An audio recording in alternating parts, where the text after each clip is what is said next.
தாது மணல் கொள்ளை தொடர்பாக சிபிஐ விசாரணை நடத்த சென்னை உயர்நீதிமன்றம் உத்தரவு பிறப்பித்துள்ளது. இந்த விவகாரத்தில் தமிழக அரசு நடவடிக்கையை தொடரலாம் என்றும் நீதிமன்றம் தெரிவித்துள்ளது. சட்டவிரோதமாக தாது மணல் எடுப்பது தொடர்பாக தனியார் நிறுவனங்களுக்கு தமிழக அரசு நோட்டீஸ் அனுப்பியிருந்தது. அதை எதிர்த்து சம்பந்தப்பட்ட நிறுவனங்கள் உயர்நீதிமன்றத்தில் வழக்கு தொடுத்தன.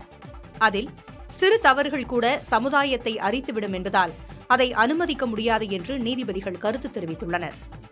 தாது மணல் விவகாரத்தில் அரசுக்கு 5832 கோடி ரூபாய் இழப்பு ஏற்பட்டதாக ககன்தீப் சிங் குழு அளித்த அறிக்கையை ஏற்பதாக தெரிவித்த நீதிபதிகள் அதை சம்பந்தப்பட்ட நிறுவனங்களிடமிருந்து வசூலிக்கவும் குடோன்களுக்கு சீல் வைக்கவும் உத்தரவிட்டனர். இந்த வழக்கில் பார்த்தீங்கன்னா மனசை பிரம்மப்படிக்கக்கூடிய அளவில் இது ஒரு ஸ்கேம் நடந்திருக்கு. இது பெரிய ஸ்கேமுங்க.